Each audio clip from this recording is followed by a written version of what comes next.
Hello, hi, வணக்கம். Welcome to the Jio rules. சேனலில் கொடுக்கக்கூடிய எல்லா விஷயங்களும் ஒன்லி ஃபார் எஜுகேஷனல் பர்பஸ். நீங்கள் ஷேர் மார்க்கெட்டில் ட்ரேடிங் பண்ணணும், இன்வெஸ்ட் பண்ணணும்னு ஆசைப்பட்டீங்கன்னா, ஃபுல்லாக கற்றுக்கிட்டு தெரிஞ்சுக்கிட்டு நீங்கள் ட்ரேடிங் பண்ணுங்கள், இன்வெஸ்ட் பண்ணுங்கள். உங்களுக்கு மார்க்கெட்டை பற்றி ஃபுல்லாக தெரிஞ்சுக்கணும், கற்றுக்கணும் நீங்கள் ஆசைப்பட்டீங்கன்னா, நம்ம மார்க்கெட்டை பற்றி சொல்லி கொடுத்துட்ருக்கோம். ஆப்ஷன்ஸில் எந்த சைக்கிள்ஸை சூஸ் பண்ணலாம், எப்படி நம்ம எங்கே என்ட்ரி எடுக்கலாம், எங்கே நம்ம டார்கெட்டாக ஃபிக்ஸ் பண்ணலாம் அப்படிங்கிற எல்லா விஷயத்தையும் பற்றி நம்ம சொல்லி கொடுத்துட்ருக்கோம். விருப்பம் இருக்கிறவங்க இங்கே ஜாயின் பண்ணி பண்ணிக்கலாம். மார்க்கெட்டை பற்றி தெரிஞ்சுக்கணும்னு நினைக்கிறேன் உங்கள் ஃப்ரெண்ட்ஸ் அண்ட் ஃபேமிலிக்கு இதை ஷேர் பண்ணுங்கள். நம்மளுக்கு ரொம்ப யூஸ்ஃபுல்லாக இருக்கும். சப்போர்ட் பண்ணுங்கள். அதே மாதிரி உங்களுக்கு ஒரு பொருளையோ இல்ல டூ வீலர் ஃபோர் வீலர் ஏதாச்சும் ஒரு இடத்துல இன்னொரு இடத்துக்கு கொண்டு போய் பர்சனலாக கொண்டு போய் விடணும், இல்ல ஒரு பொருளை உங்க இடத்துல இருந்து இன்னொரு இடத்துல பர்சனலாக கொண்டு போய் கொடுக்கணும். இந்த மாதிரி விஷயங்களுக்கு நாங்கள் பிசினஸ் ஸ்டார்ட் பண்ணியிருக்கோம். ஸோ அது உங்களுக்கு யாருக்காச்சும் தேவைப்பட்டுச்சு அப்படின்னா அதுக்கும் இந்த நம்பரை காண்டாக்ட் பண்ணுங்க. 30 நேற்று மார்க்கெட் என்ன நடந்திருக்கு அப்படின்னு சொல்லி பார்ப்போம். நேற்று மார்க்கெட் கேப் டவுன்ல ஓப்பன் ஆயிருக்காங்க. நம்ம லெவல்ஸ் ஆன 23,897, 23,917, அதே மாதிரி 24,048, 24,084. ஸோ இந்த லெவல்ஸ் எல்லாமே சூப்பராக சப்போர்ட் அண்ட் ரெசிஸ்டண்டா ஒர்க் ஆயிருக்கு. நேற்று கேப் டவுன்ல ஓப்பன் ஆன மார்க்கெட் டவுன் சைட்ல வந்திருக்காங்க. ஃபர்ஸ்ட் டவுன் சைட்ல 23,897 வரைக்கும் வந்துட்டு மேலே போயிட்டு 23,917 ரெசிஸ்டண்டாக ஒர்க் ஆகிட்டு மார்க்கெட் திருப்பியும் கீழே 23,850 வரைக்கும் கீழே வந்திருக்காங்க. ஸோ அதுக்கப்புறம் மார்க்கெட் அங்கேருந்து ப்ராஃபிட் புக் பண்ணி சென்செக்ஸ் எக்ஸ்பைரி அப்படிங்கிறதுனால ப்ராஃபிட் புக் பண்ணுறதுனால மார்க்கெட் ஆட்டோமேட்டிக்காக மேலே அப்சைடில் மூவ்மெண்ட் கொடுத்துருந்தாங்க. ஸோ அப்சைடில் 24,084 வரைக்கும் நம்ம லெவல்ஸ் வரைக்கும் போயிருந்தாங்க. ஸோ என்ன நடந்துக்குன்னு பார்ப்போம். இதை 24,200 நம்ம எந்த செக்யூரிட்டி வச்சு அனலைசிஸ் பண்ணலாம்னு சொல்லி பார்த்தோம் அப்படின்னா 24,200 இதில் 189 அப்படிங்கிறது கீ லெவல், அதே மாதிரி 166 அப்படிங்கிறது ஸ்டார் லெவல்.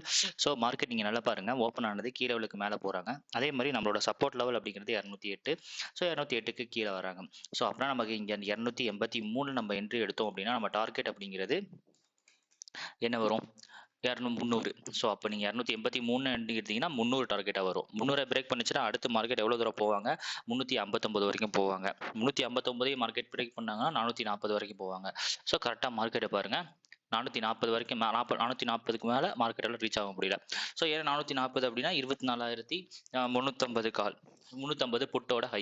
ஸோ மார்க்கெட் அப்படிங்கிறவங்க அதுக்கு மேலே போக மாட்டாங்க அப்படிங்கிற மாதிரி இருந்துச்சு. ஸோ அப்போ அங்கேருந்து ரிவர்ஸ் லைட் திருப்பி கீழே வந்து ஆரம்பிச்சிட்டாங்க. ஸோ கீழே வர ஆரம்பிச்சிட்டாங்க. இங்கே நமக்கு ப்ராப்பராக கால் செல்ல என்ட்ரின்னு சொல்லிட்டு நம்ம பார்த்தோம் அப்படின்னா 24,200 நமக்கு என்ட்ரி இல்லை. ஸோ நம்ம வேறு சைக் ப்ரைஸாக சூஸ் பண்ணி பார்க்கணும். உதாரணத்துக்கு இதில் நீங்கள் 24,150 பார்த்தோம்னா நமக்கு தெளிவாக புரியும். ஸோ 24,150 கால் அண்ட் புட்டில் நம்ம அனாலிசிஸ் பண்ணோம் பார்த்தோம் அப்படின்னா இதில் 191 அப்படிங்கிறது கீ லெவல், 168 அப்படிங்கிறது ஸ்டார் லெவல். ஸோ இங்கேயும் அதே மாதிரி தான். ஸோ இங்கே நமக்கு ப்ராப்பரான என்ட்ரி அதே மாதிரி தான். 253 நீங்கள் என்ட்ரி எடுத்தீங்க அப்படின்னா டார்கெட் அப்படிங்கிறது 334. ஸோ 334 அப்படிங்கிறது 24,150 காலோட ஹை. ஸோ 334 அப்படிங்கிறது டார்கெட். ஆனால் மார்க்கெட் போனது எவ்வளோ தூரம் போயிருக்காங்க? 413 வரைக்கும் போயிருக்காங்க. ஸோ இப்போ 253 நீங்கள் என்ட்ரி எடுத்தீங்கன்னா 334. ஸோ 334 பிரேக் பண்ணிட்டு கீழே வர்றாங்க அப்படிங்கிறப்போ இங்கே நமக்கு 102 நீங்கள் என்ட்ரி எடுத்தீங்க அப்படின்னா 155 டார்கெட். ஸோ 102 அப்படிங்கிறது ஒரு சப்போர்ட் லெவல். 24,150 புட்டோட லோ. ஸோ அப்போ இங்கே 102 நீங்கள் என்ட்ரி எடுத்தீங்க அப்படின்னா ஃபர்ஸ்ட் டார்கெட் அப்படிங்கிறது 120, செகண்ட் டார்கெட் அப்படிங்கிறது 155.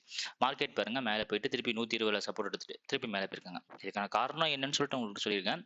ஏன்னா நேற்று சென்செக்ஸ் எக்ஸ்பைரி அப்படிங்கிற ஒரே ஒரு ரீசன் தான். அதனால தான் மார்க்கெட் அப்படிங்கிறது நேற்று வந்து ஃபுல்லாக வந்து என்ன இருக்கு, ஆப்போசிட்ல மேலே போயிருக்காங்க. வேற எந்த ரீசனுமே கிடையாது. அது மட்டும் இல்லாமல் நம்ம லெவல்ஸ் ஏற்கனவே வந்து இங்கே வந்து ஃபுல்ஃபில் பண்ணிட்டாங்க. 23,850 அப்படிங்கிற லெவலில் வந்து ஃபுல்ஃபில் பண்ணிட்டாங்க. ஏன்னா 23,850 வரைக்கும் தான் மார்க்கெட் வரணும். அதையும் பிரேக் பண்ணாங்கன்னா 23,800. ஏன்னா 23,800ல அதிகமாக சப்போர்ட் இருக்கு. ஏன்னா இவ்வளோ இங்கே வந்து மேக்ஸிமம் ப்ராஃபிட் புக் பண்ணுறதுக்கான சான்சஸ் இருக்கு. ஏற்கனவே வந்து மேலே வந்தவங்க செல் பண்ணி வச்சவங்க இருக்கட்டும், இல்லை பை பண்ணி வச்சவங்க இருக்கட்டும், ஒரு லெவலில் வந்து ப்ராஃபிட் புக் பண்ணி தான் ஆகணும். ப்ராஃபிட் புக் பண்ணாங்க அப்படின்னா மார்க்கெட் ஆட்டோமேட்டிக்காக திரும்பி கீழே திரும்பிடும். ஏன்னா ஏற்கனவே நேற்று ஒரு 370, 400 பாயிண்ட் கிட்ட கேப் டவுன்ல இருந்தாங்க. ஸோ அவ்வளோ பாயிண்ட் இருக்கும்போது நேற்று எக்ஸ்பைரி, சென்செக்ஸ் எக்ஸ்பைரி அப்படிங்கிறதுனால அந்த ஒரு ரீசன்னால தான் நேற்று மார்க்கெட் அப்படிங்கிறது ரிவர்ஸில் ஆகிட்டு மேலே கால் சைடில் வந்தாங்க. நேற்று எக்ஸ்பைரி இல்லாத பட்சத்தில் மார்க்கெட் அப்படிங்கிறது என்ன இருக்கும் அப்படின்னா டவுன் சைட்லேயே இருந்திருக்கும். திருப்பி இங்கே சப்போர்ட் எடுத்துட்டு 283 சப்போர்ட் எடுத்துட்டு மேலே போயிருப்பாங்க. அதுவும் மேலே வர்றதுக்காக ட்ரை பண்ணியிருக்காங்க. பட் ஆனால் ஃபுல்லாக மேலே வரல. ஸோ இப்போ இதுதான் மார்க்கெட்டில் நடந்திருக்கு. இந்த மார்க்கெட் நம்ம எப்படி பார்க்கணும், நம்ம எங்கே என்ட்ரி எடுக்கலாம் அப்படிங்கிறத நம்ம யோசிச்சு என்ட்ரி எடுக்கணும். இப்போ இங்கே லெவல்ஸ் கீழே வர்றாங்க, இங்கே டார்கெட் இவ்வளோ தூரம் வைக்கலாம். ஸோ இந்த லெவல்ஸ் தான் நம்ம சொல்லி கொடுத்துட்டு இருக்கோம். விருப்பம் இருக்கிறவங்க இங்கே ஜாயின் பண்ணி லேர்ன் பண்ணிக்கலாம். ஏதாவது டவுட் இருந்துச்சு அப்படின்னா கன்ஃபார்மாக நீங்கள் வாட்ஸ்அப் பண்ணி கேளுங்க. அதே மாதிரி கிளாஸஸ் ஜாயின் பண்ண நினைக்கிறவங்க கிளாஸ் ஜாயின் பண்ணிக்கோங்க. தேங்க்யூ.